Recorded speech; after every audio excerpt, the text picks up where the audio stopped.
Thank you, Chair. Good evening, everyone.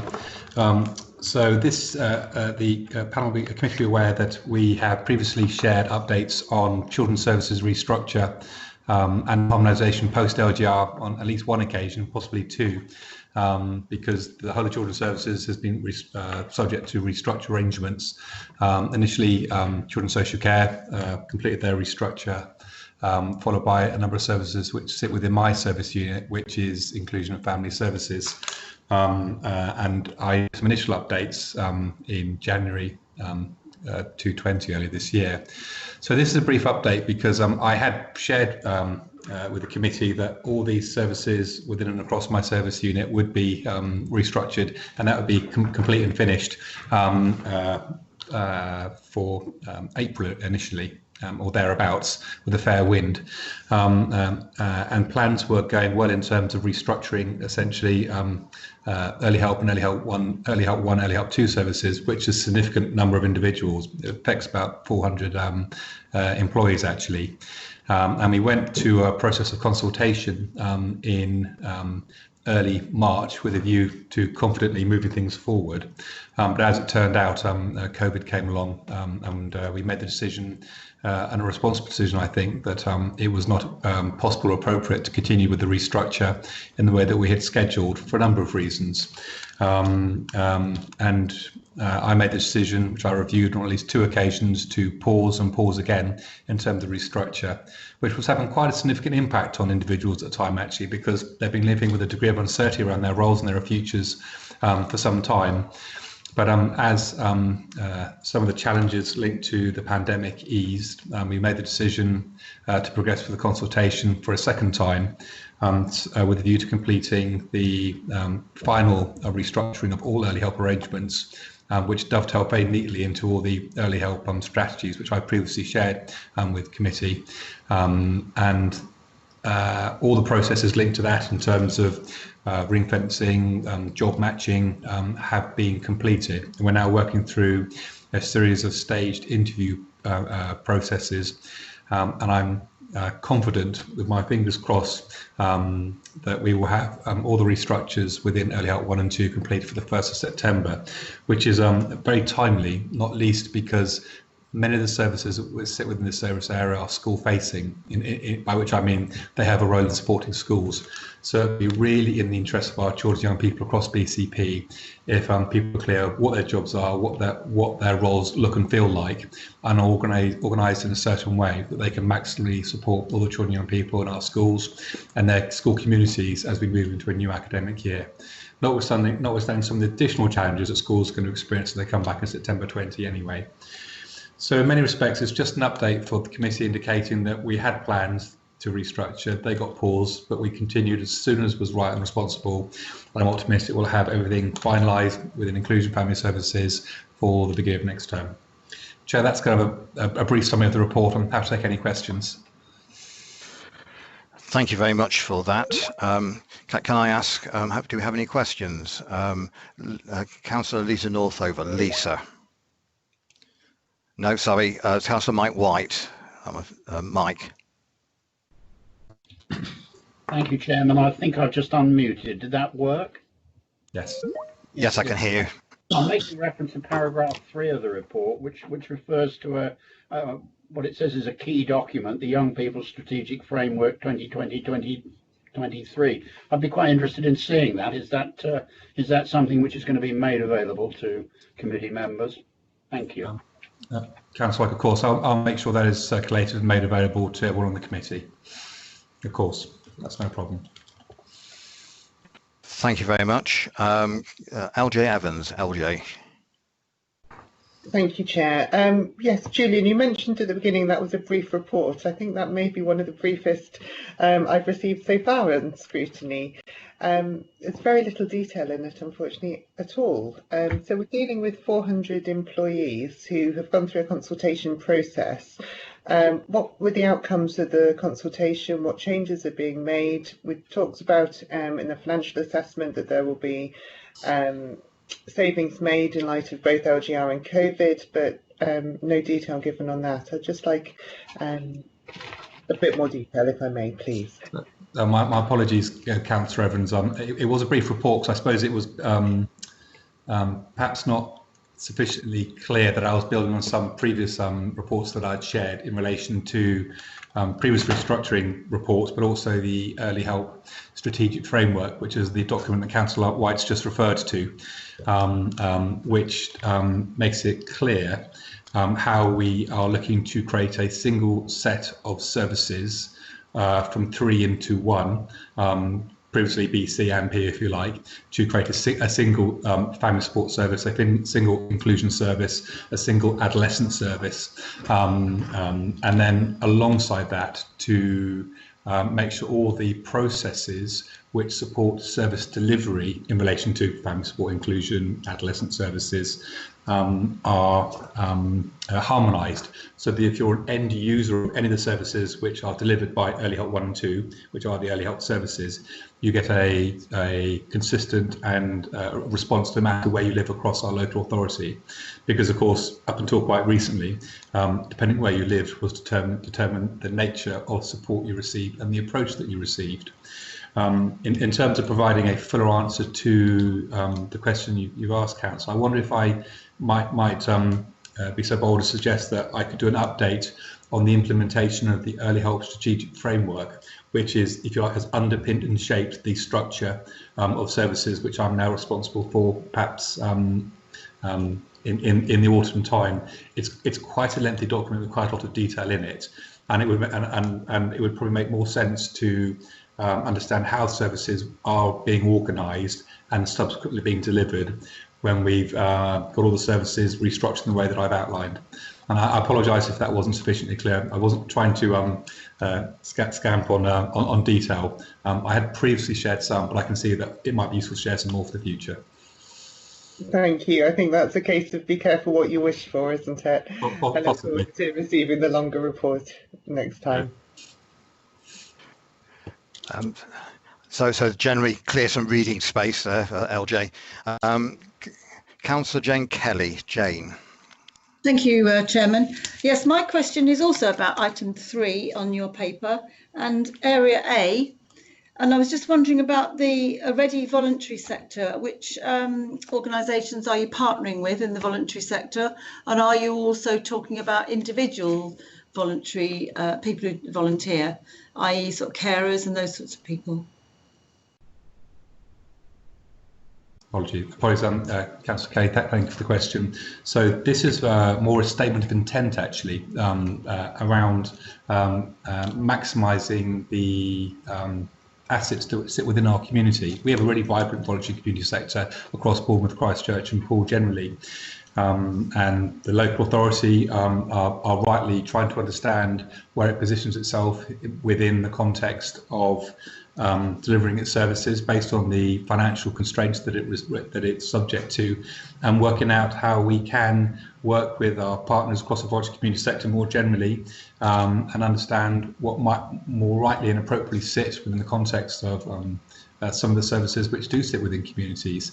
In the first instance, we're looking at opportunities for these groups, and they are to be determined, to be fair at this stage, Councillor Kelly, who can support us in relation to supporting families at an appropriate and responsible level. And we talk about it being at the universal level, where we're talking about low levels of need and where voluntary organisations would rightly want and look to provide support. So that's one area of focus. And another is in relation to providing and supporting a broader youth offer, where there's quite a lot of interest around these areas.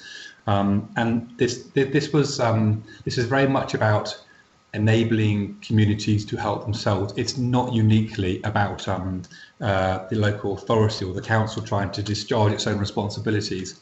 There's quite a strong methodology across local authorities generally about trying to support communities to help themselves, and we believe that's right and proper. But as a pure coincidence, if you like, and one of the unintended consequences of COVID is that I'm sure you'll be familiar with the Together We Can initiative, which was it's mobilising of our communities in the greatest sense, I suppose. And what is quite clear is there's a massive appetite within and across the whole BCP conurbation to want to do the right thing by their community. And it's interesting in part that COVID is the trigger that has mobilised this massive interest. And interestingly, as I understand it, I've been part of this work tangentially. There's been 2,000 to 3,000 volunteers instantly wanting to do the right thing, and notwithstanding all the challenges that sit within the COVID world, there are quite a few volunteers who haven't been as meaningfully used and deployed as they wanted to be. And we've almost got a surplus of people within our communities who want to do the right thing by their communities. So that's something we want to kind of jump on the coattails of to a degree, because these individuals, the community, they want to work with families, they want to work with young people, and the degree of channeling their ambitions and aspirations, if you like, to work for the greater good. As well, it does alongside the local authority working out where it can provide services as well, because that goes into the mix of financial decision making. Thank you. Okay, yep. Thank you. Because actually, it's funny you should mention the Together We Can volunteers, because those people are the very ones I was thinking of too. Right. Okay. So important that we don't lose the momentum for those people, because they can, go off and find something else to do. And so we must use them where we can, because that's exactly what they want to happen, which is what you've said. And I would agree, is in the round, that families and children probably don't want the local authority to step in if they don't need to. Why wouldn't you rather your own community did that? So there's always a degree of controversy whenever I talk around enabling voluntary sector type solutions. It always attracts a bit of controversy. But I think there is a strong field of thought, which is it's the right thing to do, actually. It just takes a bit of unpicking and talking through sometimes. Yep. So, and I think as an issue, this was brought up this morning in the Director's Strategy Group, which I couldn't attend, but I believe my peers, Neil and Jane, could. And they're already positioning now the discussion around that we have this volunteer workforce. How can we maximise its impact on our communities? So that discussion is in train being moved forward, Councillor Kelly. I can confirm. Thank you. Thank you, Chairman. Thank you very much. Thank you, Julian. I've just got a couple of small questions. You've got the date of harmonisation now for the 1st of September. I'm just checking, or how sure are we that this is going to be achieved? Are there any areas which are causing a bit more of a problem that we may miss? So, Chair, the only real challenge around this is the ferociously harsh ambition that the Service Director for Inclusion Family Services set about getting this done, which was me. It's a really ambitious timescale because one, I'm determined to get this done in a pacey and timely way, but actually I'm also trying to be respectful to the workforce who have been through a really long process of restructure and with that uncertainty. It's an ambitious timescale, but having been through the first round of interviews this morning for the first day of the organisation, which was exactly on time, I'm hopeful and confident that we'll get there, plus or minus 2 days. Thank you very much. That's plus or minus 2 days. I will hold you to that. Does anybody else have any questions on this particular topic? It doesn't look like so. In that case, I'll just sum up. I mean, it brings things back quite a nice loop here. We said that it's actually causing quite a lot of stress for individuals, this restructuring, and that's why we've got this ambitious timescale, and therefore it's a bit of a push-pull here, but it's a good thing to get done. And we've got some key documents that are going to be circulated to us, which I think we're looking forward to see. And we're quite excited by the work that the voluntary sector. I must admit, I also have really liked the Together We Can things, and there's a lot of people who are very keen to help out in communities. It'd be great to give them that opportunity to do so. So thank you very much for that report, Julian. In that case, we'll move on to item number 9, the Youth Parliament member report. Now, this report has been delayed twice, if I remember rightly, due to COVID. I'm quite looking forward to this myself, hearing the work that's been done by Youth Parliament and their plans going forward. I think Becky McDade is going to be leading this with the Youth Parliament.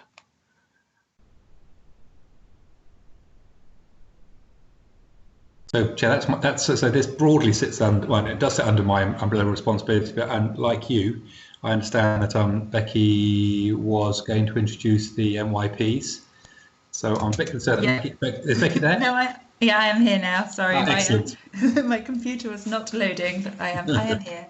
So basically the members of Youth Parliament were elected on the 1st of March of this year, and came into quite an interesting challenge with the sort of arrival of COVID a few weeks after themselves. So it's not been a normal induction process for them, but they've done fantastically. And I'm just going to hand over to them really to talk about what they have done. Obviously, on the paper that you've received, you've got the background to the sort of election process, and I think we did a verbal update in March when they were introduced. So I'm going to hand over to Nathan and Sarah and Georgia, and they'll be able to talk you through what they've been doing.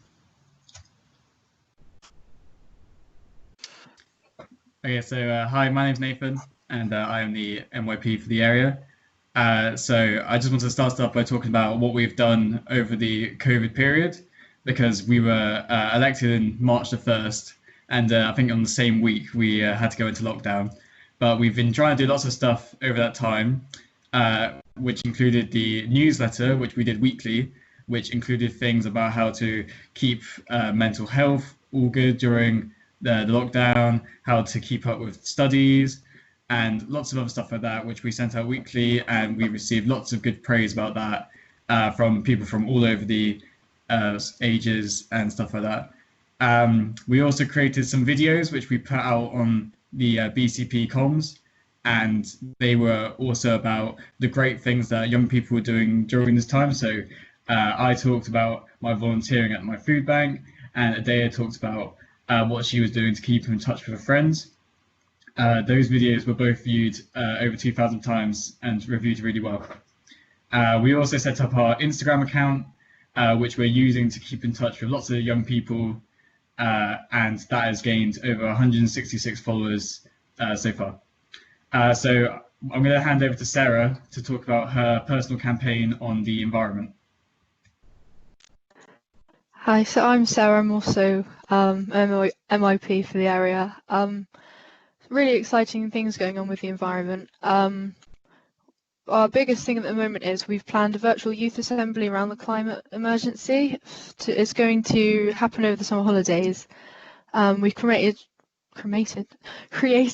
a poster which we're going to promote through the BCP channels. Hopefully, the leader of the council and many important decision makers are in attendance, hopefully. Also developing a BCP Green Schools Award, hopefully launching maybe late this year, maybe early next year, as well as plans to hopefully create maybe environment societies, you could say, in schools to keep students interested in it. We've been working with the Stour Valley Way project to help shape the Stour Valley areas and the green spaces to make it a great space for not just young people, but definitely for young people has been our job. And yeah, we've just been, attending different webinars and all these fun things. And yeah, we've been doing a lot. Nathan is going to talk to you about knife crime now. Okay, Becky. So sadly, due to lockdown, we haven't been able to achieve as much as we probably would have wanted over this time with knife crime, but we have been having discussions with Dorset Police about how we can start to make changes when school come back in, and that's included creating surveys and doing presentations back in September, which will hopefully be good. As well as that, I've joined the Southwest British Youth Council group for knife crime, which hopefully will be able to create some resources which will be used throughout the Southwest. I'll hand over to Georgia to talk about mental health.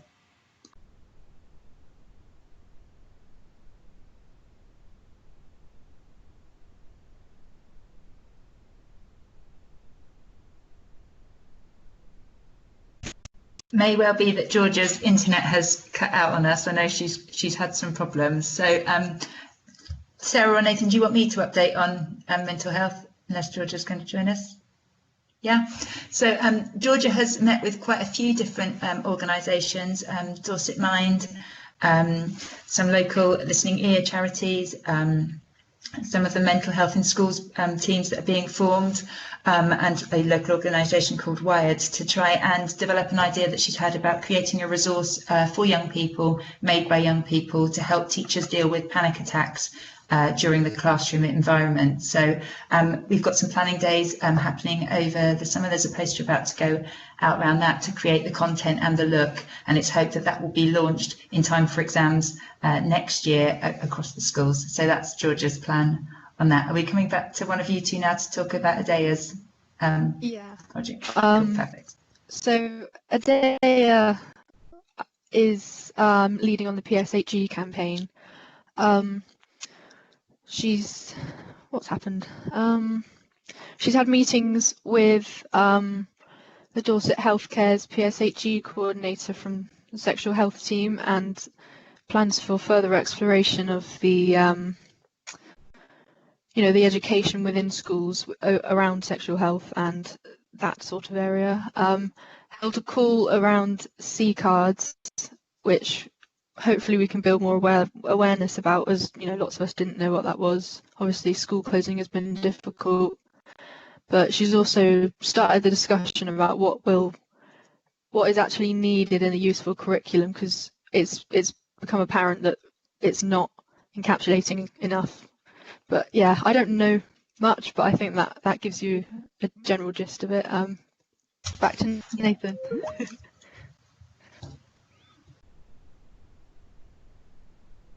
Nathan, you're muted.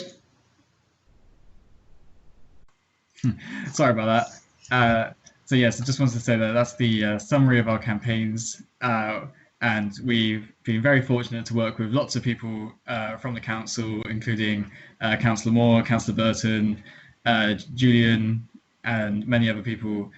So we'd just like to say thank you for your support, and hopefully we can continue throughout the year.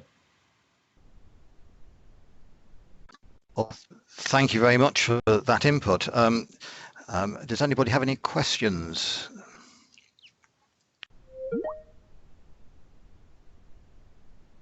LJ. Yeah, thank you, Chair. First of all, I'd just like to say, wow, what an amazing job you guys have done. I am so impressed.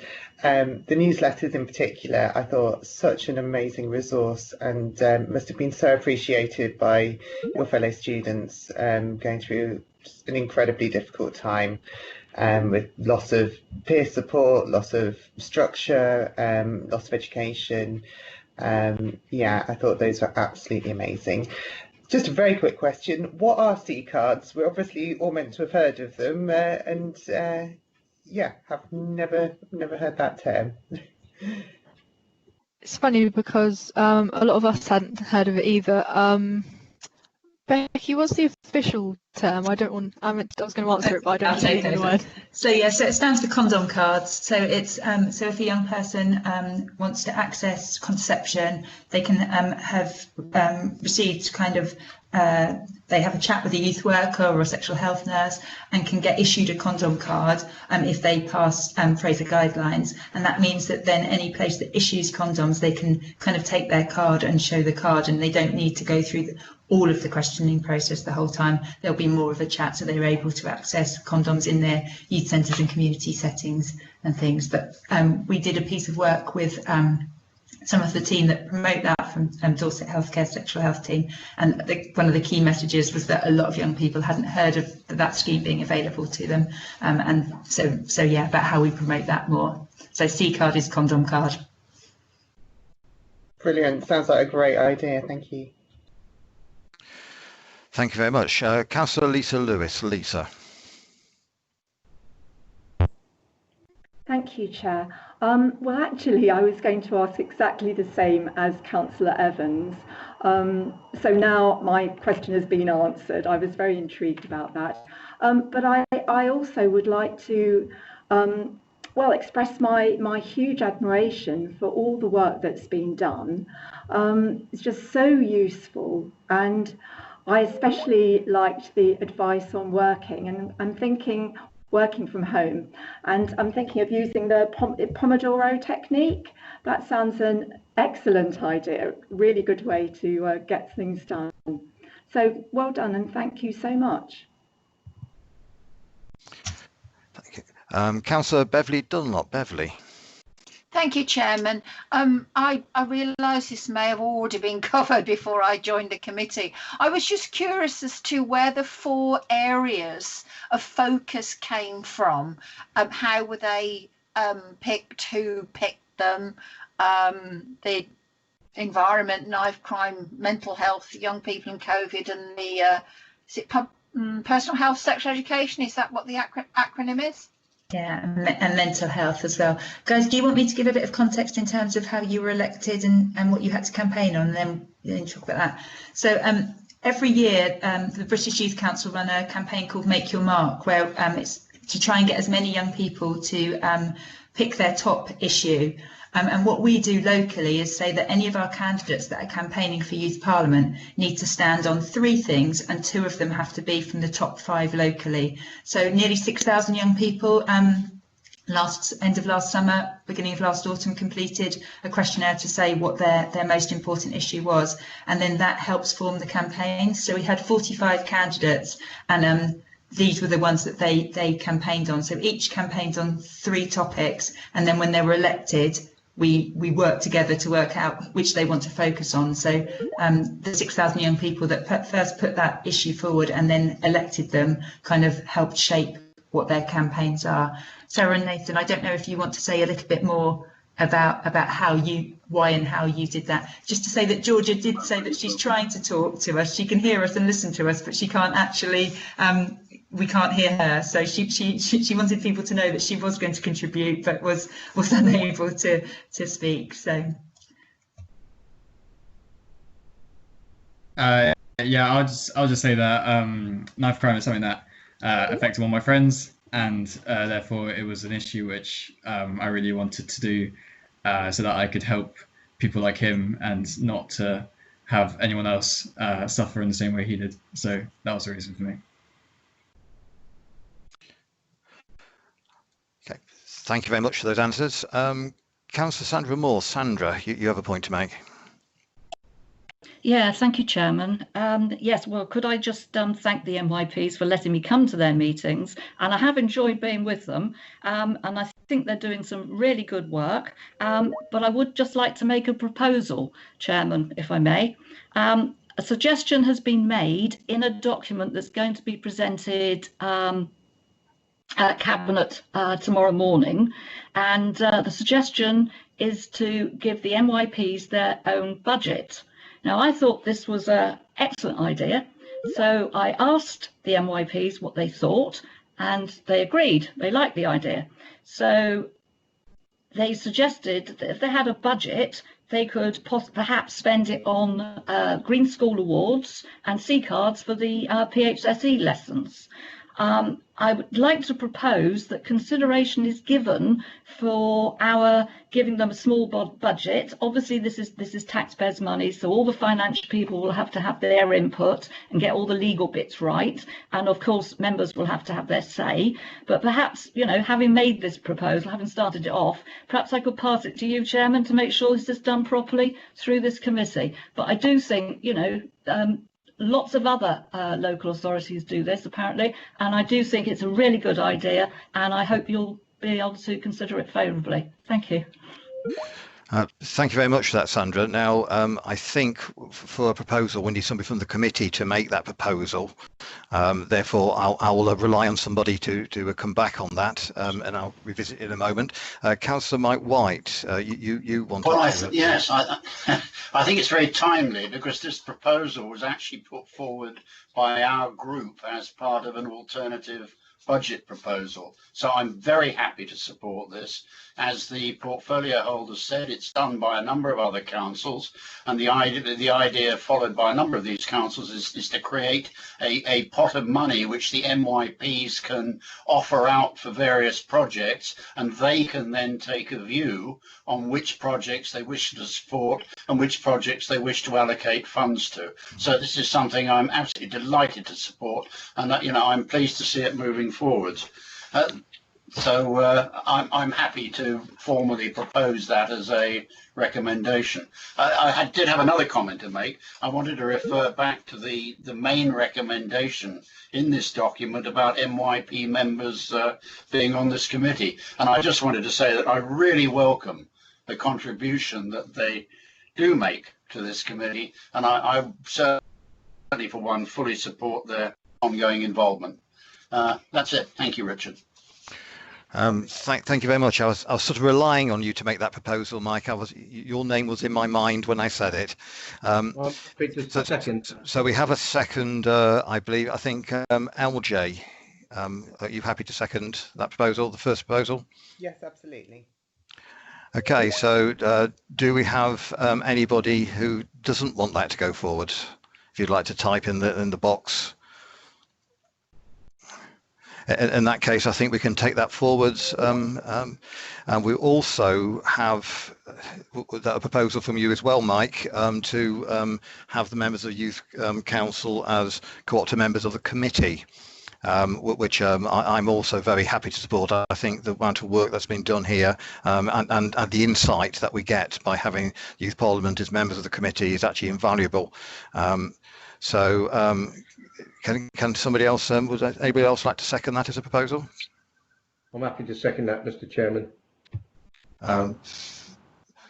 Thank you very much, Eddie. And again, is there anybody in dissent against that? Anybody doesn't think that's a good idea? In that case, I think we can say that will continue as last year to be members, co-opted members of the committee. I've got a couple of questions. I don't know if anybody will be able to answer these questions. It's just the things which are. I've noticed we've got 2 members of Youth Parliament and there's a 2 plus 2. Can you tell me how do we get to choose that we are 2 members of BCP? How many extra children do we need, shall we say, to get 3 members of Youth Parliament? Okay, so I'll probably be the best person to answer that. But so the nationally, the British Youth Council kind of host the Youth Parliament organisation, and the numbers of members of Youth Parliament is worked out on the numbers of 11 to 18-year-olds living in the area. So we are assigned based on our numbers of population to members of Youth Parliament. It's not a national requirement to elect deputies. That's something that in this first sort of term of office as BCP, we decided to follow the pool model because Christchurch had operated at part of Dorset and Bournemouth hadn't previously done it for several years. So that was to elect 1 member and 1 deputy. So we kind of replicated that with 2 members and then 2 deputies, although the deputies don't nationally get kind of recognised. I think there's some room to look at how many deputies we elect and how we do that. But in terms of changing the numbers of members of Youth Parliament, that is set for us nationally based on the population. Thank you very much for that. And the other thing is I found that the videos and letters that have been sent out fascinating. You've attached them to this meeting. Is it possible, as a matter of course, to actually forward those to members of this committee so we can look at them when they go out? Yeah, no worries. If I do that through Democratic Services, so they're planning on doing a monthly newsletter now, so I'll ensure those get sent to Democratic Services to be distributed. Okay. Right, thank you very much. Do we have anybody else who would like to speak, ask questions on this? Susan Phillips is typing a message, so I'm assuming.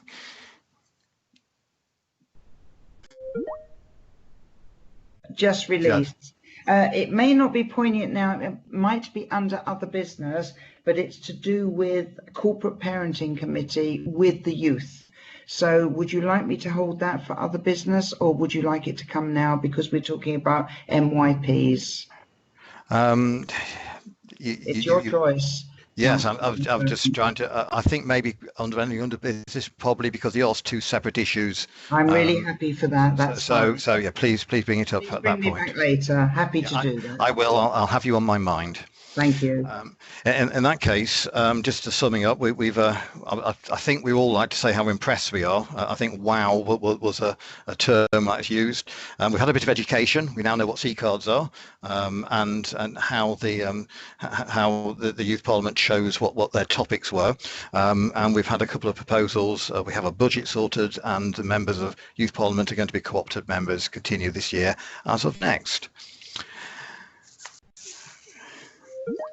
So we're now going on to agenda item number 10. Councillor Beverly Dunlop. Beverly, you have a request to speak.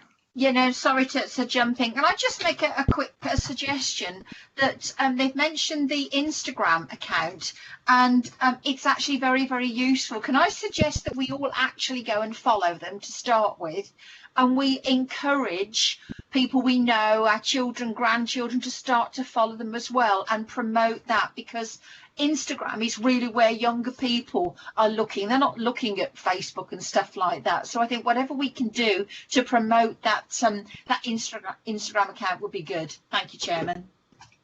So thank you, Beverly. I think that's a great idea, actually. I know Instagram is where younger people are at the moment. So I think that would be a great idea. Thank you.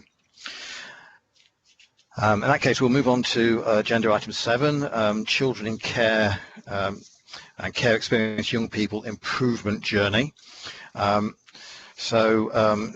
are people who are corporate parenting have already had a bit of a look at this. Also had a great presentation from for the 10 pledges, or the 2 lots of 10 pledges by children in care and care experience young people, which we all found very moving. It's time for us to maintain an oversight and target any necessary further scrutiny, and that's why it's come to the board here. Just for clarity, in the report it mentions board. I believe it means our committee rather than the board. So I think it's being presented. That would be me, Chair, Jane White. Thank you, Jane. I was just looking to check who it was. Thank you much, Jane. Okay, apologies for the mention of board, and the reason for that is that the report has gone to the corporate parenting board as well, so I apologise for that. Just to give an overview, I've been asked to present this paper as a follow-up in relation to our Ofsted focus visit in November 2019, which was focused on permanence for our children. The report has broken down the key areas that Ofsted found as areas of improvement. So I've tried to include the 5 key points that they highlighted, and some additional information that I thought would be of use and of interest to everybody here.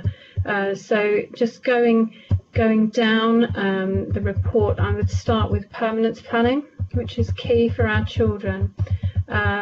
Since the Ofsted inspection, we've established a permanence planning and tracking panel, which has been meeting weekly for some time now, and that's to review and drive planning for children and young people in care. I have chaired the majority of those meetings, and when I'm not around, our service manager for permanence has been chairing them. So there's been a lot of focus on our children in care and ensuring that there's less delay in relation to planning for them and achieving a permanent solution for their care. By the end of June, you'll see in the report 85.7% of our children who'd reached their second review had a proposed permanence plan, which is a real improvement in this area. And within that meeting, at the time of writing this report, 252 children had their plan for permanency scrutinised by myself or by Penny, who's the service manager, to ensure that we're driving the agenda forward. And it also informs you that there was an increase in a 12% increase in May in relation to permanence plans for children. So we are making progress. We've had to put in some additional fostering panels to ensure that we're ratifying long-term matching for children. So that would be children who may have been in a long-term placement with a carer, but it hadn't officially been matched. So we've been putting on additional panels over June, July to support that and to make sure we're moving them forward. And our independent reviewing officers have really pushed in terms of their escalation to track performance in this area with, you can see, I think 21 alerts raised in May, so they're keeping us on our toes. We're also keeping a really close eye on the pre-proceedings stage of the public law outline. So what we know is permanence starts at an early stage. We need to be tracking and monitoring at a much earlier point throughout the child's journey. So I've created a dedicated slot for scrutiny on all cases, all children who are subject to the public law outline pre-proceedings stage on a monthly basis, and we talk through them at our care and resource panel. There's been training in relation to permanence has been rolled out across the teams. It's still going across our teams, and it's mandatory training that we expect our staff to understand the real importance of thinking permanency at an early stage. In terms of next steps, we're going to continue in the journey that we've been on over the last few months to try and maintain that momentum and focus on timely permanence. Standards are being developed and to ensure timeliness of the public law outline process, so we've reviewed that, and the training is going to continue throughout the summer and into September. Moving on to the quality of care plans. Care plans need to be living documents that are updated on a regular basis, and as of May, 92% of children in care had a care plan written and on the system and signed off. So they have to be signed off by the independent reviewing officer, so that can cause a little bit of delay. We've had an action plan in place, and as of the 2nd of July, 95.2%, that's 476 children, had a care plan recorded and signed off, and actions were put in place to ensure that those that are remaining had them attention was taken to move that forward and to get them in place and on the system. And I've had an update today that that's all work in progress, and it's almost there. It's said by the 17th. There were a couple of outstanding, and that was due to people being on leave.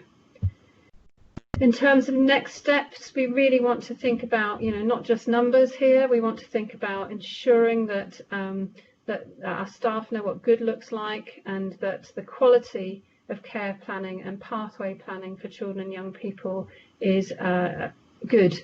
Okay, so we've been doing some work around a signs of stability operating model and focusing managers on what smart care planning looks like. And we're going to be doing some additional auditing activity to scrutinise where we're at with the quality of our care planning and pathway planning activity. The next point was around our range and choice of placements. There is evidence of increased stability for our children, so that is positive, although we are still lower than the national average of 69%. We are trying to address that, and there are a small number of young people who are, if you like, skewing the figures. We've got a small cohort of young people who are particularly challenging in relation to helping them to become stable in their placements, but we're really focusing on those young people in that group. The availability of young placements for our young people is a challenge, and it can impact in terms of the high cost market that's out there. It's a pressure for us for our budget, but I'm working really closely with Neil and his team in commissioning to try and look at flexible arrangements and to try and ensure that our young people are in the right placements. In terms of next steps, it is really around those young people who have complex risk profiles that I've spoken about, and the fact that we need to be really working closely with our commissioning team to actively explore increasing our availability of placements. We have had some impact as well in relation to COVID. It's been quite difficult to find placements during this period of time. And also, we now have our complex safeguarding service that's Service Manager Tim Nelson is leading, and that's been developed over recent months. And we're hoping that the increased support to our young people who are really vulnerable and at risk of exploitation will be supporting our stability figures. In response to COVID, our statutory visits for children in care have remained high. We have had to do some virtual visiting, but we're back on track now, and we've done well, I would say, in terms of keeping in touch with our children in care and young people over this period of time. We've particularly focused on some of our care leavers, our care experienced young people who are living in semi-independent settings. We've supported them with food parcels and been checking on their well-being and making sure they're okay, because they're very vulnerable and isolated, unlike other young people in the system. In terms of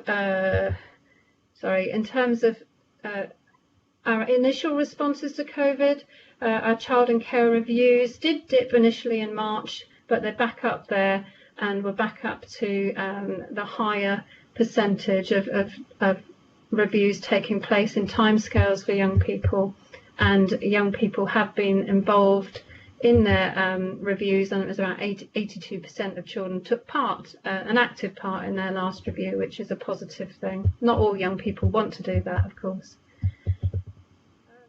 Next steps. We are trying to get back into business as usual in relation to seeing young people and children in their placements. We did have a number of our foster carers were isolating, and it's been a challenge, but we've worked it through, and we're getting back on track now with seeing some of our young people, most of our young people, in face-to-face. In relation to health, review health assessments had improved. Also, though, they've been affected by COVID-19, and the timeliness of our initial health assessments continues to be an issue for us. Although 98% of children who needed initial health assessment has had one, it is the timeliness of getting that done within the 20 days. Obviously, that again is impacted by COVID. In terms of exploitation, we have our newly configured complex safeguarding service, which is focusing on ensuring that we're following up on any missing from care episodes. We have seen some fluctuations in relation to missing from care, with 20 children reported missing in April and 29 in May. We also have our young people who are, we still have 3, I believe, young people who are unaccompanied minors who have been missing for a period of time, and obviously we're taking relevant action to address that. But on a positive note, 87% of missing episodes that required return home interview in May, 85% were completed. So that is positive. It's much improved picture in relation to responding to children who have gone missing, and that's obviously around the children in care.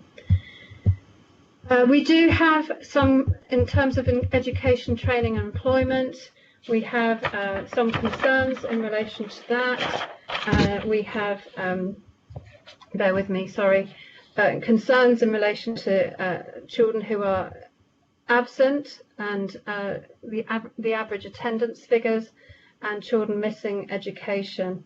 There were 27 fixed term exclusions, I believe, in Q4, and 1 permanent exclusion. So we are doing some work lots of work with our virtual school in relation to children in care and their support into education, and it's a work in progress, and there is an improvement plan in place.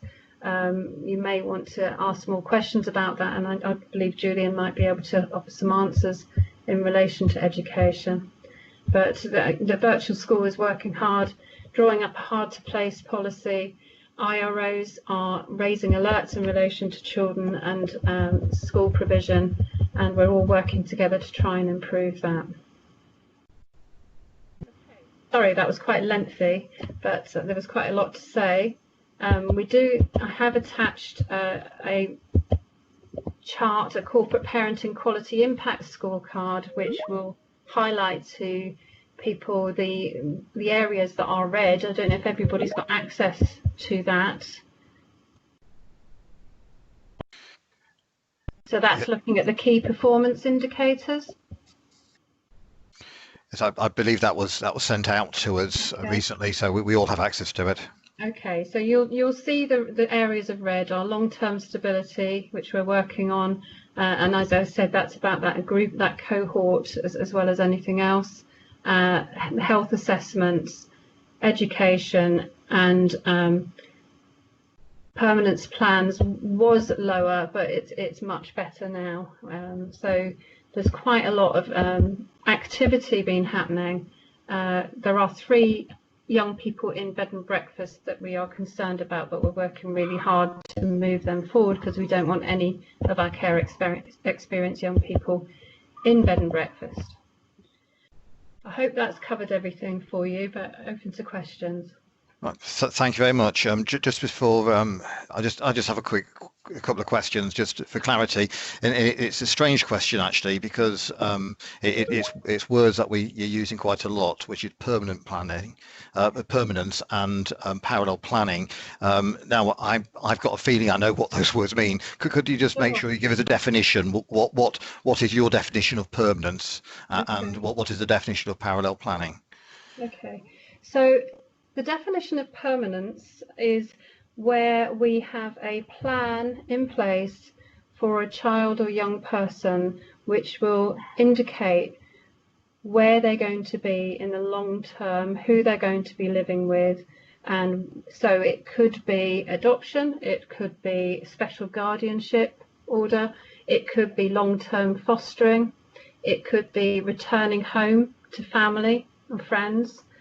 So there are a number of different options in terms of permanence, but effectively what it means is when we start working with a child or children and we are looking at planning ahead for them, we need to be thinking planning ahead for them in terms of securing their permanence at an early stage.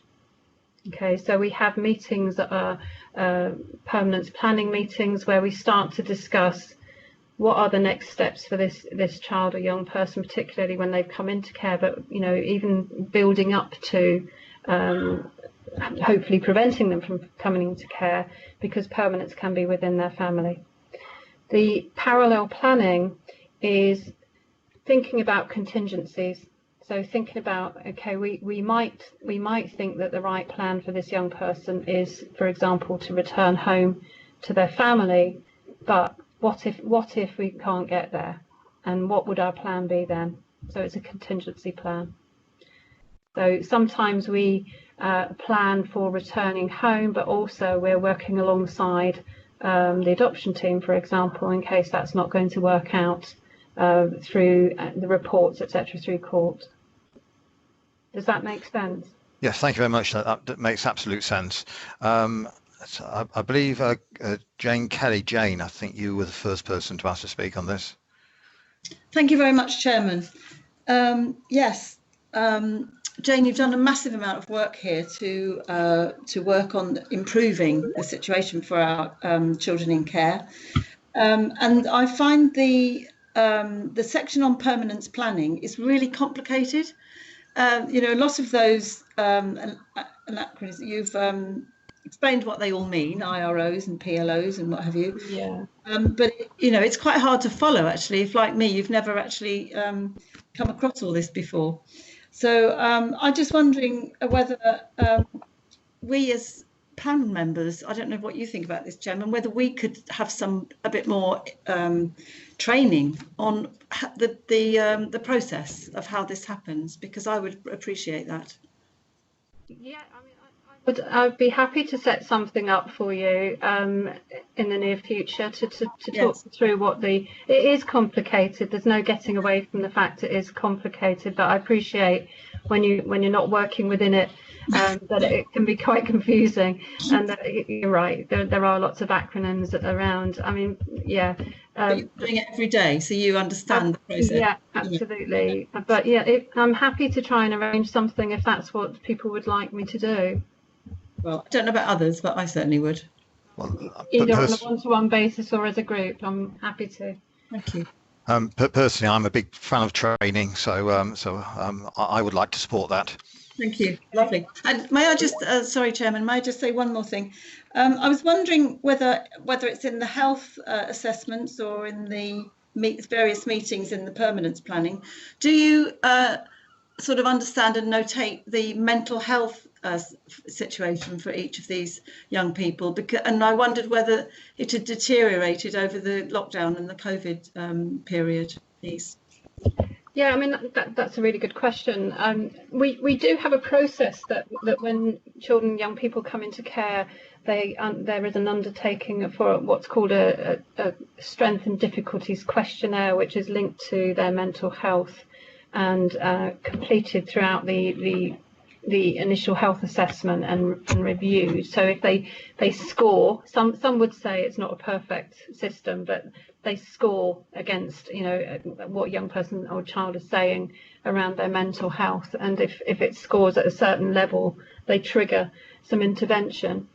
I think I haven't got figures in relation to any issues around mental health over the COVID period, but I have got an understanding from staff around their views about mental health, and I think there's a very clear indication that there has been an impact on children and young people's mental health during this time that we're trying to keep a really close eye on. So working really closely with foster carers, supported lodgings carers, keeping a really close eye on our care experience young people who are living independently, and just trying to monitor it through our visiting and keeping in touch with children and young people. It's no doubt it's had some impact.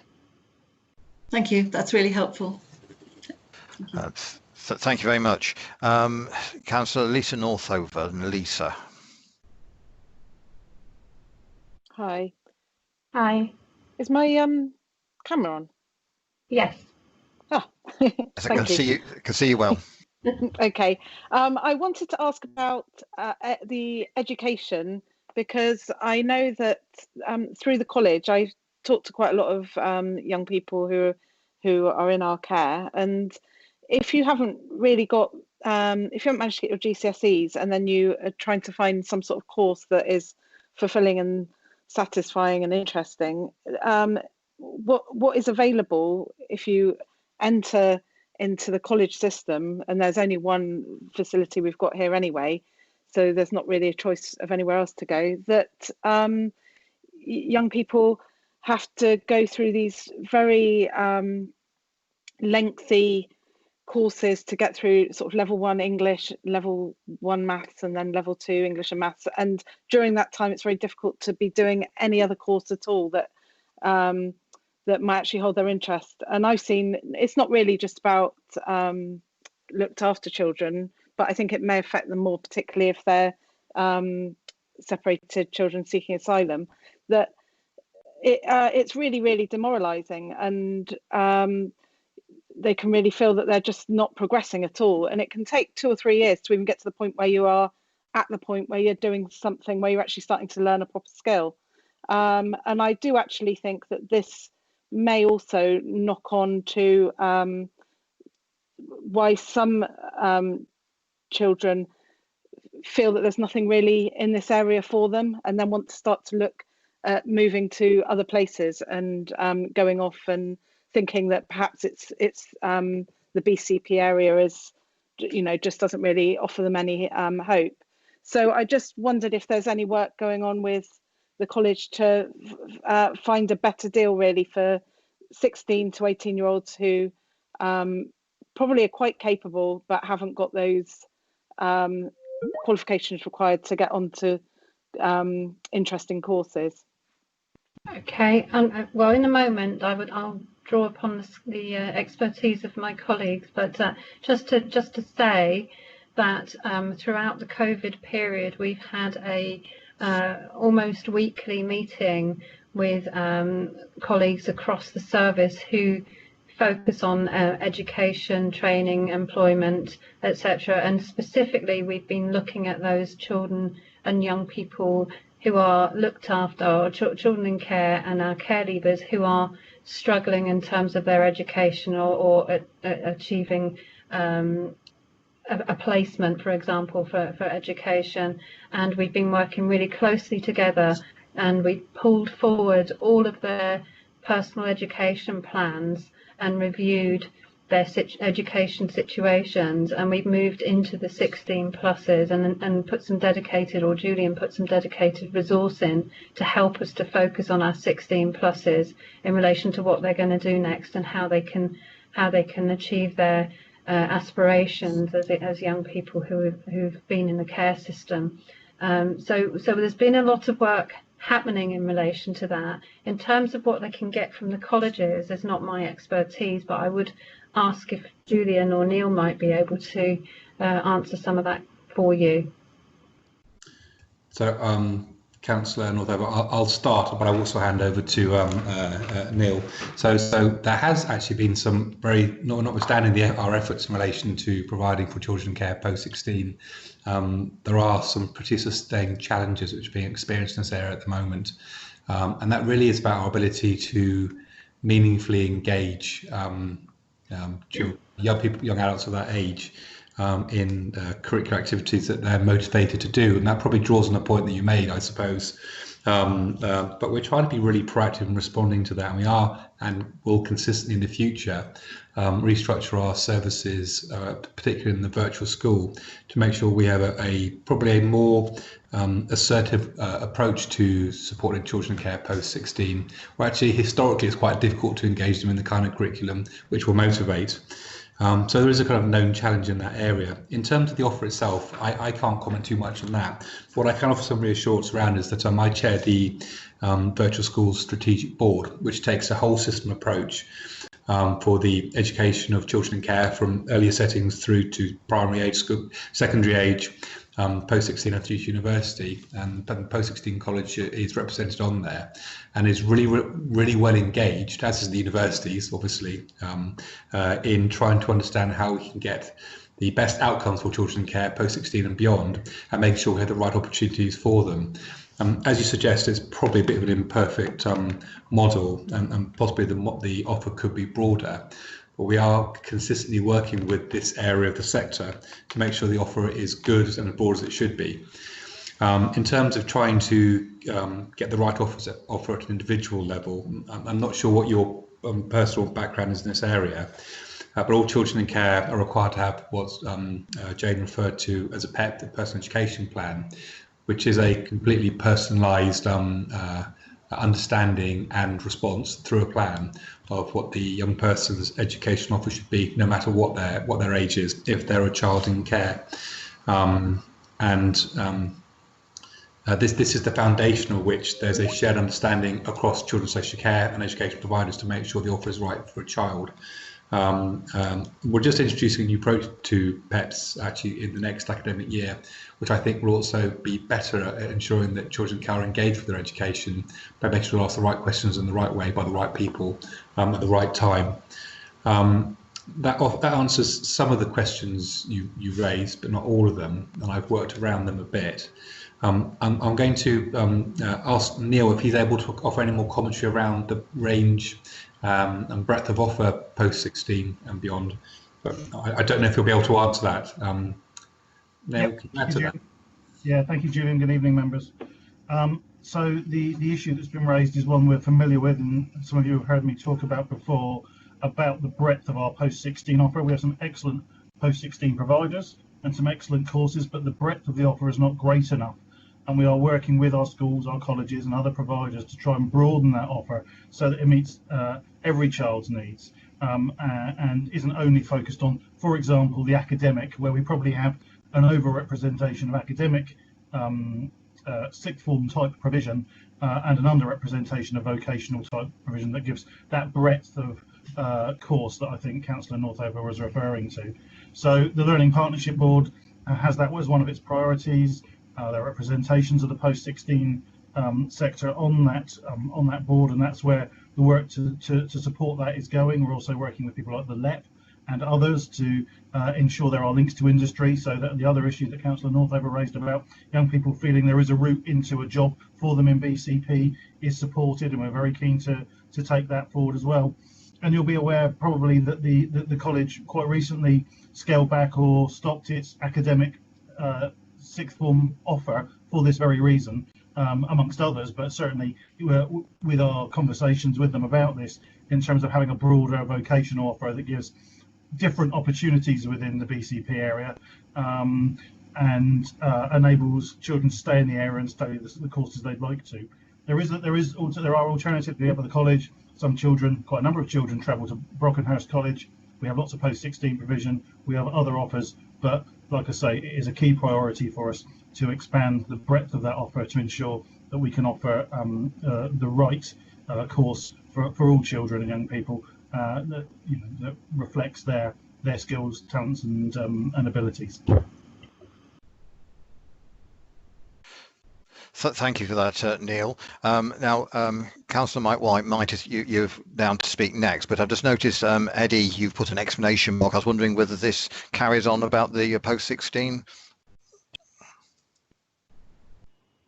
Yes, Mr. Chairman, I was just checking whether we still promote and carry on the apprenticeship schemes and the wider issue, because I know BCP do take up and obviously in the wider sense that a lot more people are looking to do apprenticeships, especially if they're not that academic.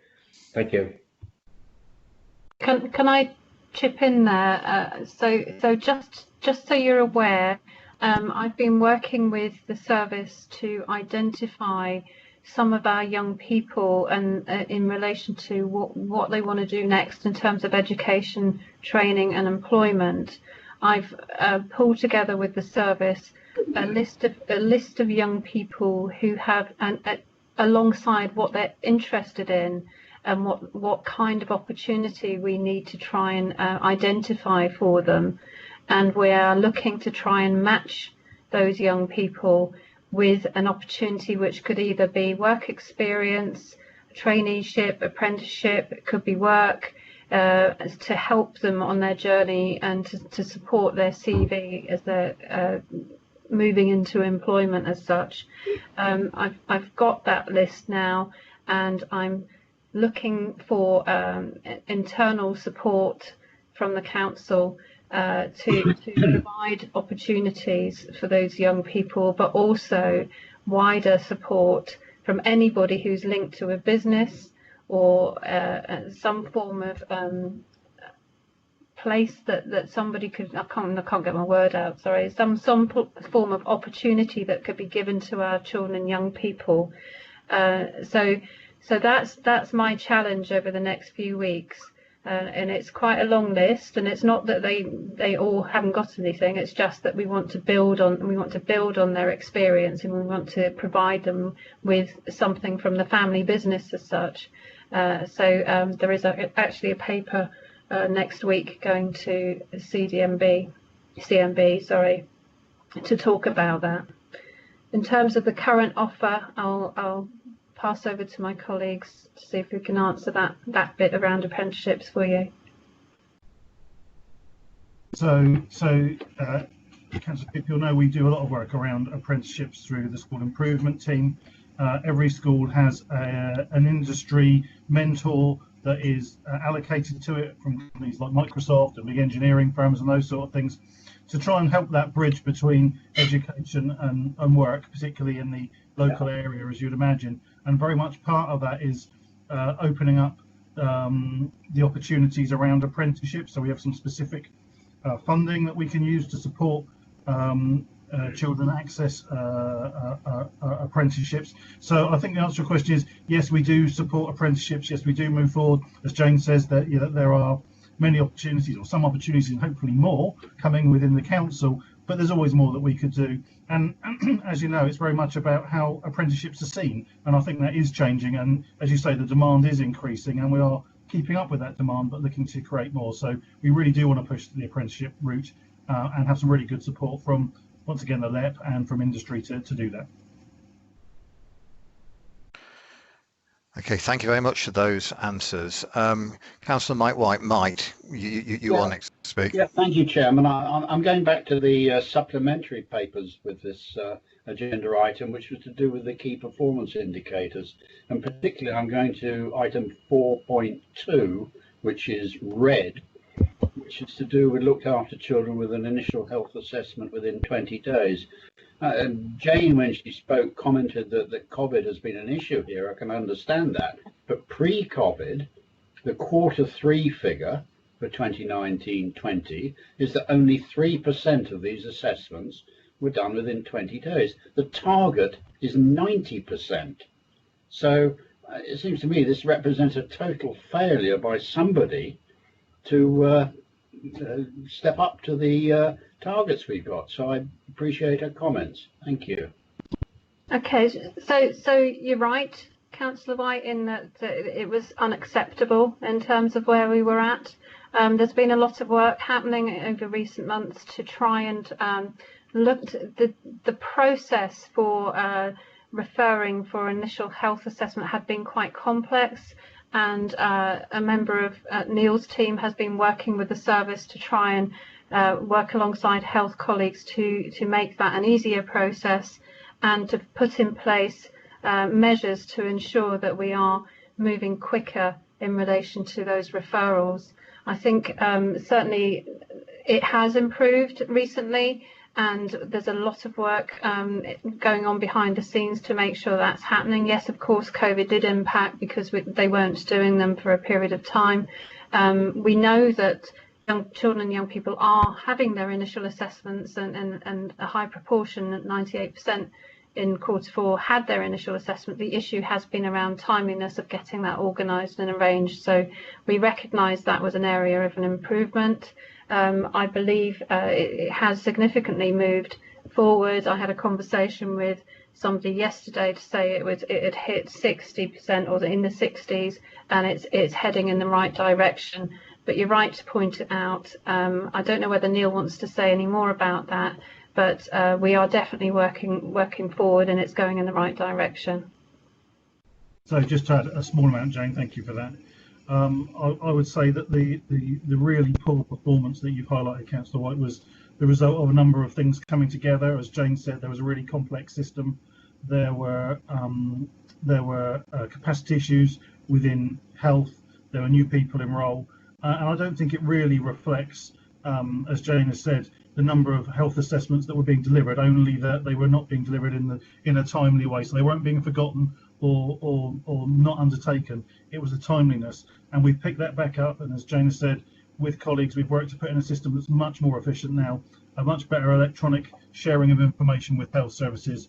And I am confident that that we will get to our target, but we are building up over time. But as Jane said, the performance was really unacceptable, but not the result of one person or one thing happening, but the whole group of things coming together that has now, I think, been addressed and continues to be monitored very carefully. So we take your comments very seriously. Thank you. Do you want to come back on that at all, Mike? Or no, I thank you for the input. I'll continue to watch it closely. Thank you. Thank you very much. Rachel Maidment. Rachel.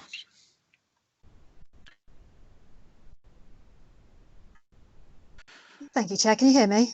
Yes, I can hear you. I believe you're having some technical issues, but yes, I can hear you. Yes, I've had a few technical issues. You mentioned earlier that there were a small proportion of young people who had the complex risk profile, and it may well be that this group is too small to get any specific conclusions from it. But I was wondering if we had a breakdown of protected characteristics of this group to identify if there are any issues relating to specific characteristics which may have a negative impact on their ability to sustain placements, for example, and also if those are then recorded so we can look over the longer term and identify any longer term patterns.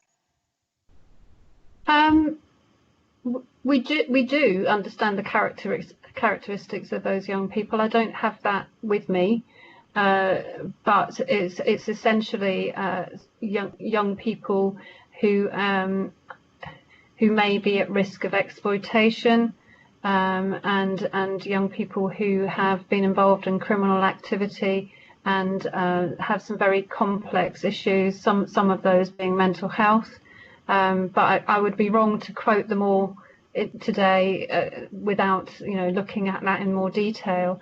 But they are young people who have been moving around the system for a considerable period of time. Sometimes there are issues around the lack of education as well, but it's a combination of factors. It is just a small group of young people, but they are significant.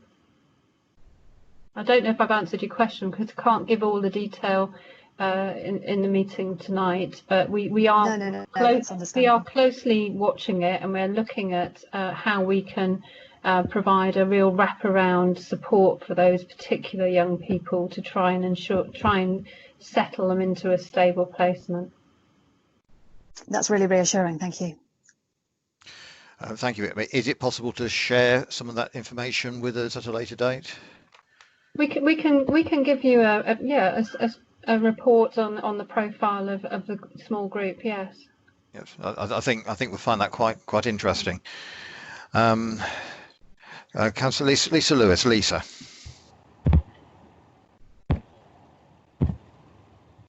Thank you, Chair. Well, actually, my two questions have just been answered because I was going to ask about the mental health situation, which, thank you, was answered quite extensively. And I was also concerned about these the BCP long-term placement stability, which I have down as 56%, where the national average is 69. But you have, pretty much referred to that in the last question. And are you sure that, do you feel confident that what's happening is hopefully going to help the situation? Okay, so what is happening in terms of the stability of placements? We are putting in place as much as we can to try and support the particular group of young people that we've talked about, and also looking at what else is out there in terms of being able to wrap around placements for more complex young people. I don't think there's a quick answer, if I'm honest, to it, particularly at the moment with COVID. It's really quite difficult to identify the right placement for the most complex of young people at the moment. But Neil and I are working really closely together to try and ensure that we're doing everything possible to improve the situation. I think the bottom line, I suppose, is we need to try and prevent these young people from coming into care in the first place. That's where we need to really focus, as well as trying to deal with the current cohort. We need to be thinking about how do we really wrap around children and young people at an earlier stage to try and prevent them from becoming children in care who have real complex needs. And we have, obviously, as I said in the report, we have the complex safeguarding team that are really focused in some intense work with young people. And we're looking at the development of an adolescent hub as well, which will be around tackling some of the challenges with some of our young people at an earlier stage with a wraparound multi-agency approach. Thank you. That's a very encouraging answer. Thanks. Thank you very much, Jane. Beverly Dunlop, Councillor Dunlop. Thank you, Chairman. I'd like to ask a question about those not in full-time education. This afternoon I've had my head stuck into the youth justice plan, and one of the startling statements in there is that everyone who engages with the Youth Justice Service have speech, language or communication needs. So I'm sure everybody else is surprised as I am that something like 1 in 6 of our children in care are not in full-time education. And it seems to me that we are potentially setting up customers for the Youth Justice Service, and I'm really concerned about that. And looking at the next steps, Chairman, I think that we really need to have some, if not some figures around that and some targets, but that particular item, the work that's going to be done there, needs to come back to this panel, because we are failing children for a variety of reasons. If they're not going to school, not being educated, we're setting them up for failures later on, and potentially in criminal, causing them to get into crime. But the other question I'd like to ask related to that is, how is the pupil premium therefore being spent as well? I don't know if this is slightly related or not. Coming back to the point that Councillor Northover raised about the gap, shouldn't that money be spent to stop that, to sort of bridge that gap and to help them improve their outcomes later in life? And is that premium under the control of the virtual school? And what's happening to the premium of those kids who aren't actually in education? Where's that being spent as well? So, shall I start with a response to that? Thank you, Councillor Dunlop. It's Julian Radcliffe here. There are quite a few questions in there, and I'll try and respond. Yes, sorry, I can be a bit of a gabbler sometimes. So your observation around the relationship between children with speech and language difficulties and actually long-term poor outcomes is well made. There's a relationship between children with early speech and language difficulties and early literacy difficulties, which then feeds into an absolute cycle of not always, I don't want to be deterministic about it, but links to some children experiencing challenges with progressing with reading, writing, and then you get associated with that issues of confidence, low self-esteem, and then if you put in some other exacerbating factors as well, then the total school experience of a child can be negatively impacted as well. So out of what might be quite a simple early years difficulty, potentially more significant challenges can occur, and they very much, the relationship between speech and language and literacy difficulties in particular is well evidenced. As a response to that, and I hope this offers some reassurance, through the early help strategy that I was referred to earlier, we have established 4 key programs to support children and families. And we've had to cut our cloth quite carefully on this, but the one that we have developed and are maximising actually is linked to speech and language development, and it's targeted at parents and children in homes, and also we're taking it into schools as well. So I suppose I share that to offer some reassurance that we understand the issue around speech and language difficulties, and we are being proactive in responding to that. And this is a new programme actually. I'd really welcome an opportunity to provide more detail on that through some later committee meeting if that's felt appropriate, because it is very relevant. One of the other issues you raised is in relation to the use of the Pupil Premium Plus funds for children, which is ring-fenced money for children in care. So a proportion of that is held centrally by the virtual school, as you've alluded to, and in those circumstances where, for whatever reason, and these things are very complex, it's proven difficult to either have a child enroll accessing the kind of education experience any of us want for our child. And we have found ourselves in a position where we have to provide something really very bespoke, where we use the Pupil Premium Funds to fund additional and often very flexible education packages for children in care.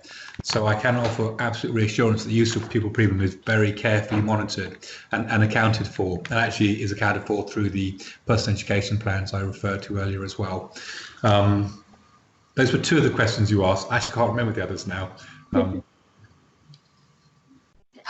I might have rolled them all up in one. I think what I'm looking for is how we actually address this 1 and 6 not in full-time education, and notwithstanding that it's challenging, and I have issues, I'm sure you do, with the whole policy of school exclusion, which is out with our control for the purpose of this. But we have to find ways of addressing it and bringing it down. And I guess what I'm looking for is either a commitment to come back and review how successful you are with the next steps, really, because we have that duty to not let kids go uneducated.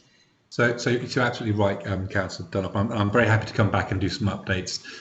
The whole essence of what sits within my area of responsibility is refocusing service support and the arrangements we have for children, whether it's in school or whether it's within their community or whether it's within their family, to make sure we tackle difficulties that children are experiencing at the earliest opportunity, not necessarily by age, but as the problem begins to escalate. That is the essence of early help. And the strategy and restructuring that I've referred to is designed to address that. We are trying to get all our services as close to schools as possible. I tend to refer to them as school-facing services, so that we've got multi-agency arrangements working around every single school, so that schools can raise children with us at the earliest opportunity where they are concerned that things are beginning to escalate. So that actually we get to a stage where we don't have to have children out of education, because we've been more successful in keeping them in education in the first place. We have got high numbers of children currently missing out on education. You're absolutely right, and at a level that's not acceptable. And I think up until quite recently, we hadn't been successful in making sure that we prioritises the services that we do have and the procedures that we have to make sure we're getting in early. We just hadn't done it. So we've taken a real policy shift in response to that, which does focus on prevention, early intervention in and around schools. And I'm really hopeful that with some really redefined efforts in this area, we can radically bring those figures down, because they are too high, whether it's locally by regional comparisons or national comparisons. And I believe that's on the top of my list of things to sort as we move into next academic year. So it is well understood, and we are doing everything we can to address it within the services that we have from Councillor Dunlop. Okay, so Chairman, could I request a periodic or a reasonable period to get that, I mean, obviously there's a number of issues, but to get that particular figure looked at on a regular basis, as you know, to see it coming down, because it is a very, very worrying situation. And notwithstanding that everyone's aware of it and you're putting new measures in place, I completely get that and support that, but I'd just like to see that they are effective. Okay, Chairman. I would totally agree, Beverly. I'm also very concerned about children not in education, because further more time they spend out of education, more problems that they will have and further behind they will get. Therefore, I'm very supportive of the idea of getting some more data so we can monitor it. Do we have anybody else wishing to speak on this matter? Can I just possibly say something, Chair? Is that okay? Please do, Jane. Yes. And notwithstanding what everything that Julian's already said, but I just wanted to point out as well that, you know, some of our children and young people really struggle with the school environment. And what's been interesting over the recent COVID months has been that, you know, we have had some young people have really come on in terms of the virtual arrangements that have happened during the COVID time, where they've had to use laptops and work with schools in a different way. So whilst I absolutely completely agree with you in terms of we need our young people in school, I just wanted to let you know actually that we have had some success stories for young people that haven't engaged previously that are now engaging through a different route. So I just wanted to let you know that. Chairman, could I just come back on that? Because if I may, that's a really, really interesting point, because that means that there is, or there may be, the facility to carry forward with that in the virtual environment, so they don't have to go through that barrier of getting into a school environment. So is that something you'll be exploring, to keep them in that virtual environment?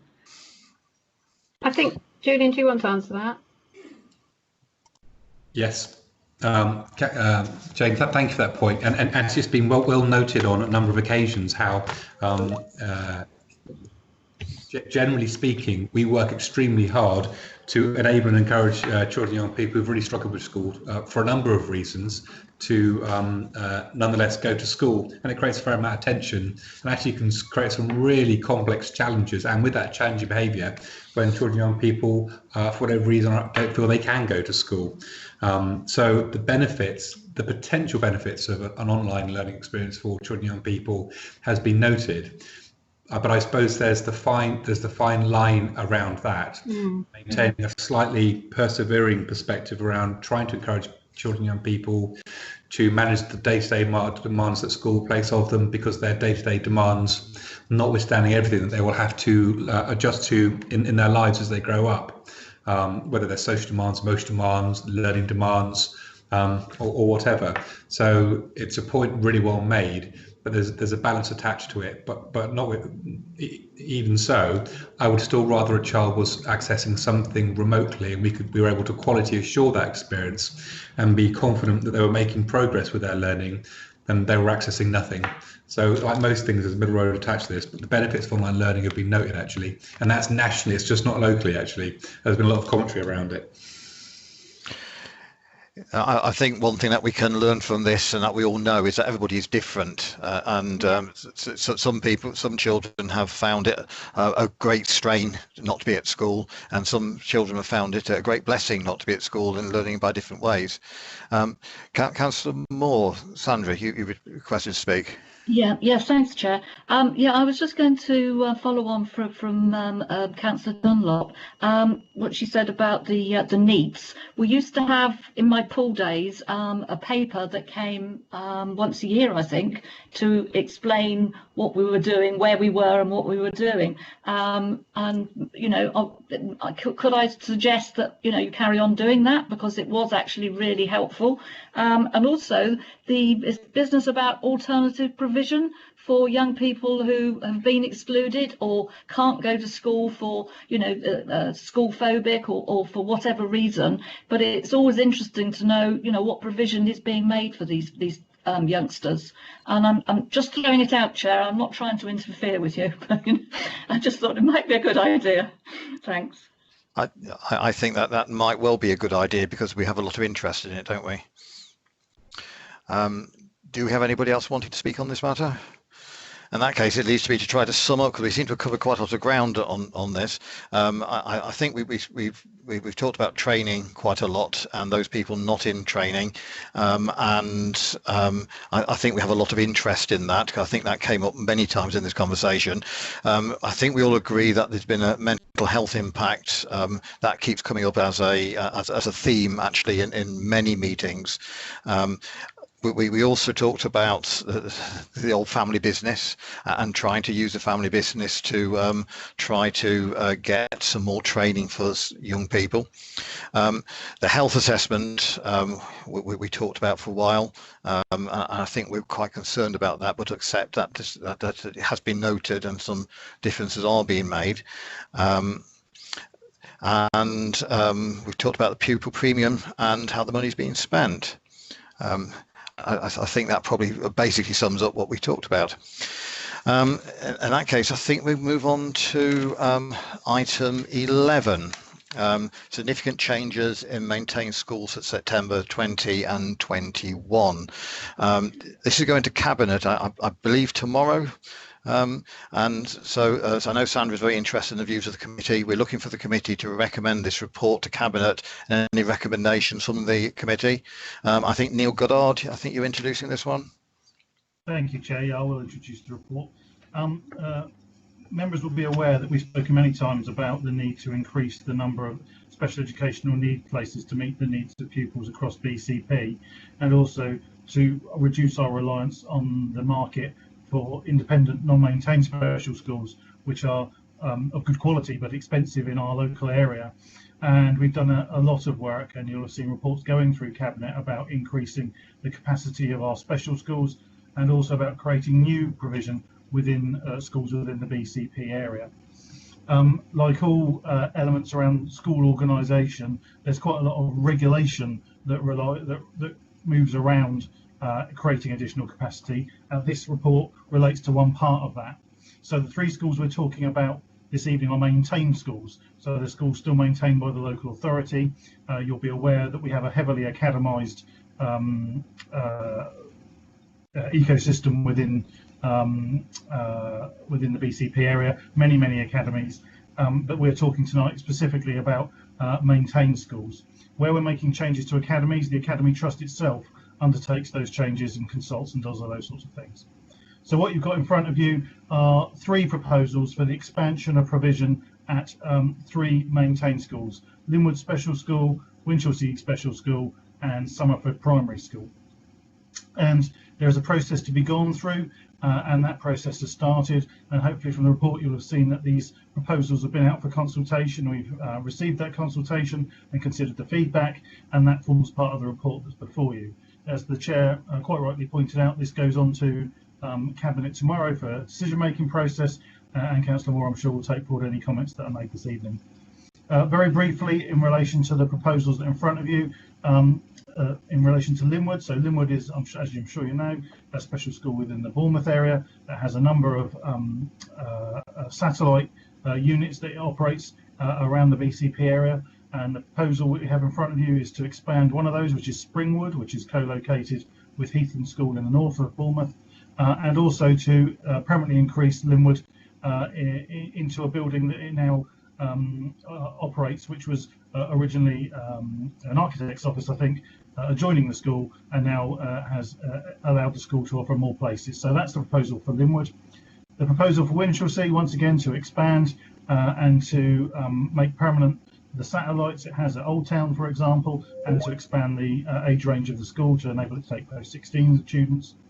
And finally, and somewhat differently, the other proposal we have in front of you about Somerford Primary, which is a primary school in the Christchurch area, which is to allow Somerford Primary to reduce to 1 form of entry, a form of entry being the number of classes in each year group, usually made up of 30 children, so to become a 30-child intake school rather than its current format of 60, to enable half of the building to be put over to be used for special educational need provision to meet the need that I set out earlier.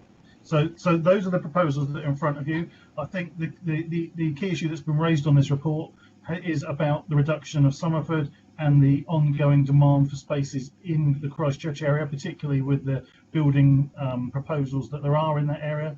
Hopefully the report does address those the concerns. We do detailed place planning, and I'm confident that with other opportunities within the Christchurch area there will be sufficient places to meet the demand as and when that comes through, the timing of which is still to be finalised.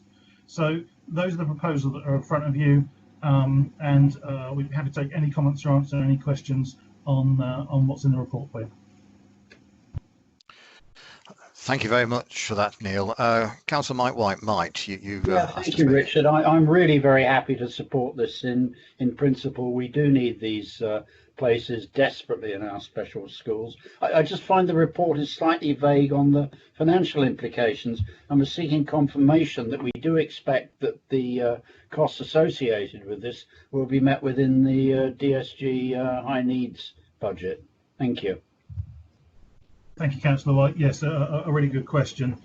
So schools, including special schools, are funded. Their running costs, their revenue costs are funded through the Dedicated Schools Grant, which is the grant the Council receives to support schools, particularly maintain schools. And yes, the additional costs of the places will be met through the Dedicated Schools Grant. And the purpose of creating additional SEND places, as you'll be aware, is that one part of the Dedicated Schools Grant, which is that part which supports children with special educational needs, is significantly overspent and has been for some years. And the purpose of the additional provision we're putting in is to enable us to access high quality, local, and importantly more cost-effective places for those pupils, where at the moment we're having to buy out of borough places in, as I say, high quality but high cost independent non-maintained special schools. But in answer to your question, Councillor White, yes, this is a DSG issue, and the capital costs of the changes are met from ring fence grant also. Excellent, thanks, Neil. Thank you, Neil. Do we have anybody else with any questions on this paper? Can I just ask a question about the numbers of pupils and how assured we are that we've got our numbers right to the number of pupils with special needs? At the moment, it's obvious, but going forwards? Yeah, thank you again, Councillor, for your question.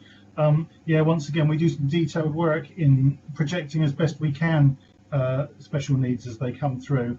Our greatest area of need is actually now in secondary, and some of these changes you'll see are actually enabling us to create secondary SEND places. And obviously that's more easy to forecast, because obviously the children are moving through the system and we're able to assess their needs as they move forward. But overall, we have a lot of data, and we work with our health colleagues to assess need going forward, and we work very closely with head teachers as well, who have a view of children moving through the system and the demands that are going to come forward. The places that we're creating at the moment are for children we are currently aware of.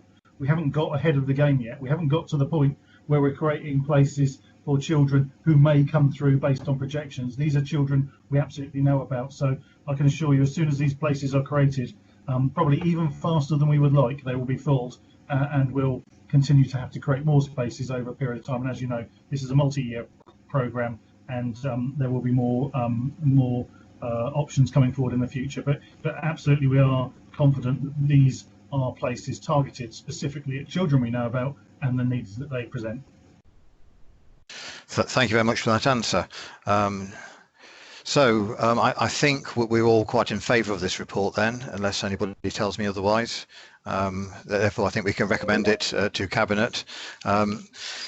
Just summing up, we talked a bit about the cost, and we've been assured that it's going to come from the DSG, and we've been talked about the numbers of children, and we feel that this is just for the children that we know about, and there may be more to come in the future.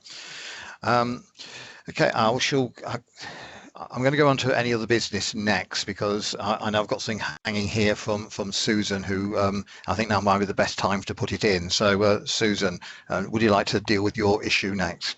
Thank you, Councillor. It's reverberating. What do I do not to irritate you? Or am I clear? Are you okay? Are you getting a clear speech? I can hear you, but you are echoing a bit. It is echoing. What do I do, please? I'm only camera off. Can somebody help from the team, please?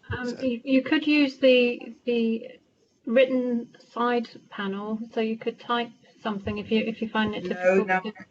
Is it settling down? I'll push the screen away and see if is that better? A little bit better? I think it might be your network connection. Right, let me move. Move slightly. Is that a little better? Yes. That sounds a little bit better, actually, yes. Yes, I'll move it as well. I'm so sorry. Have a go. Go for it. Right, I'm going for it now. Right. I want to guess contributing tonight the MYPs. Can I ask, corporate parenting panel, does this committee over scrutinise that committee panel? I'm going to stop there for the moment. That's one question. It was originally requested that the chair and vice chair did not sit on both because they needed to be separate for the reasons that they could overview each other. But particularly our committee, this one, could look and over scrutinise the corporate parenting. Is this happening? That's a question. The next thing, does CIC Can we just pause there for a moment, because it did become quite difficult to hear. I don't know. Did anybody pick out? Did anybody get that?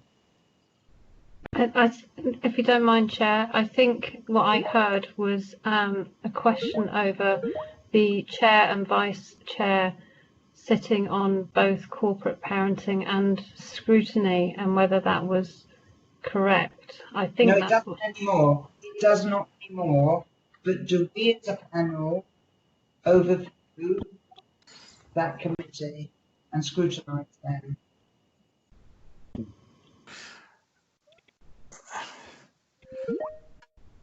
That was the reason why it was separated. Yeah, I'm sorry. I still didn't. I thought I was going to hear you, but I didn't. Can I ring in? Can I ring in? Is there a way? It's so sad. I believe the question was, does this committee scrutinise the corporate parenting board? But there's a second part to my question from there.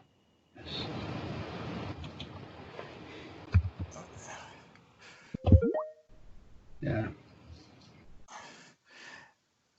Can I move on? Yeah. Because try moving on. But I'm just trying to. Also,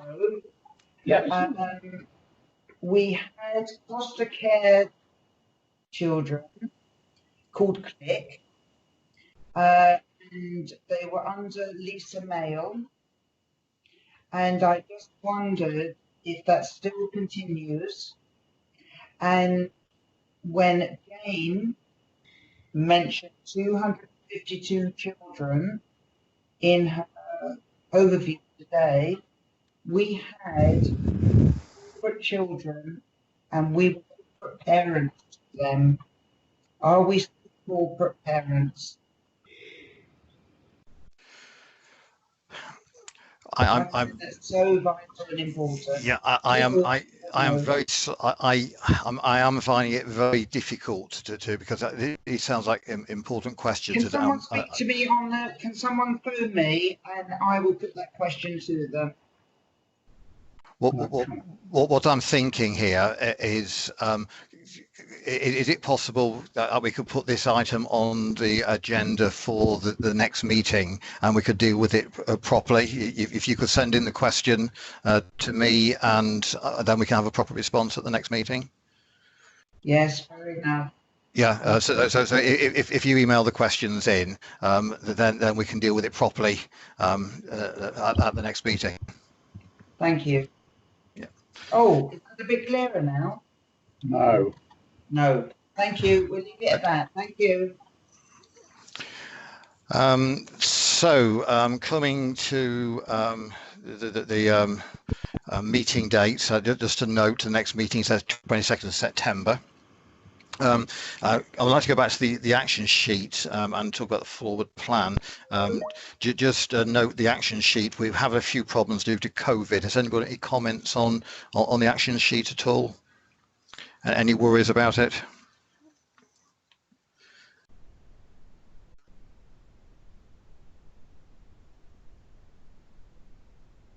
Okay, and the forward plan, we were going to be working on the forward plan because the update hasn't been done again due to the problem with COVID. We've got some work on that coming over the summer, and there will be a proper item on this in the September meeting.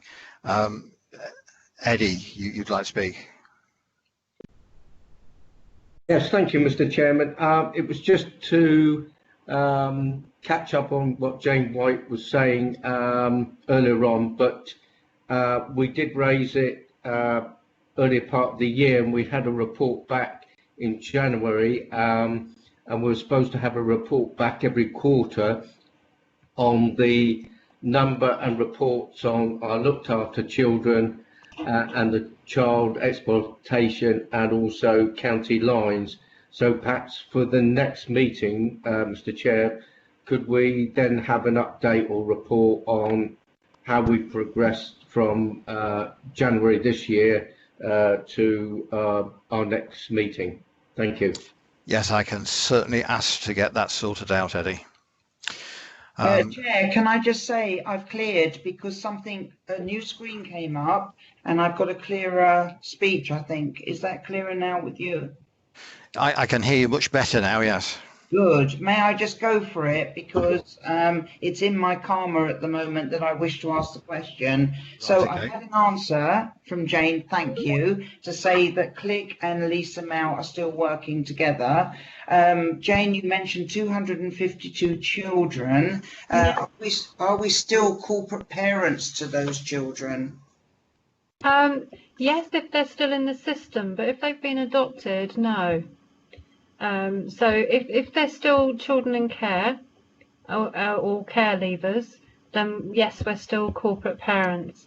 So there might be that they've got a permanence plan for long-term fostering, for example, or it might be that they are in a residential placement and that is the agreed long-term plan for them in terms of their permanence. But if they have moved on in terms of adoption, they're no longer under that remit, if that makes sense. But are they still aware that we have a duty as councillors to be corporate parents throughout their life from here on forward? Because that was always the promotion from the past, that we always gave them our word that that would be the case. If they fit into the remit of children who are care experienced and they are entitled to a service in relation to being a care leaver up to the age of 25, they are informed of that, and yeah, we do try and keep in touch with them. If they are adopted, that's a different matter, but they'll obviously know their rights in terms of coming back if they need anything, but we aren't officially their corporate parent anymore, if that makes sense, because they're not sitting under that remit and they've moved on into a permanent arrangement. Okay, Jane, I understand that. And one final thing, it was mentioned today about complex children. I know that under my watch, Milton House was closed, plus various aspects of the embassy group where children went. Is that having a negative effect when you say with the COVID and the problems we're getting, and you know, just their psychological and mental health? I'd like honesty with that, please. Do you think that's had an impact on them? Because closure of various aspects over the last maybe year and a half, and I do worry about mental health because it's bad with the elderly as well. So that's why I was late tonight, sorry. So there we go.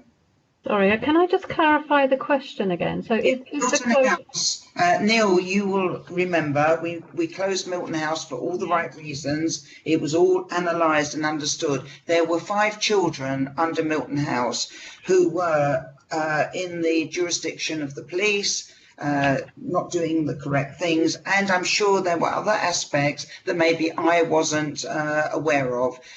Having closed the embassy, which was a club for children to go to who maybe had difficult parents, etc., there were various things that closure happened over the last 18 months. Does that have an impact on the complexity of children not having somewhere to go and their mental health issues and problems?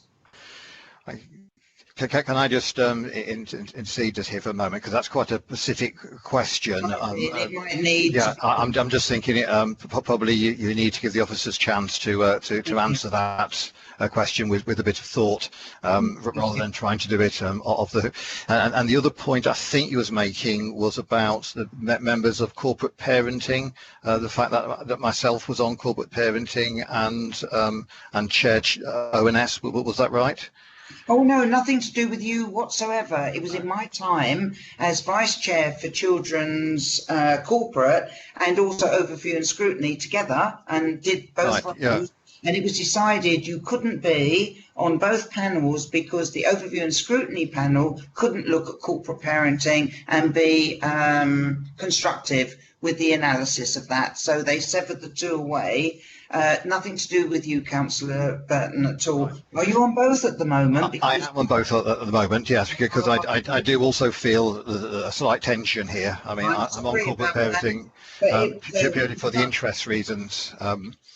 But I hear what you're saying, and it was a constructive under Jane Portman when Ofsted came in. It was a criticism at the time. You could not be on both panels to be constructively criticising one or the other or having a good. I'm so sorry, I didn't realise that, Councillor Burton. So that's perfectly okay. Nerve, I'm sorry. Forgive me. Right. That's perfectly all right. In that case, I think I've talked about the full plan. I've talked about the action sheet. I don't think there's any other business. In that case, you will come back to me with some of the answers to some of the questions. We will make sure that you get the answers to the questions in due course. In that case, I'll declare the meeting closed. Thank you very much for your attendance. Thank you. Thank you, Richard.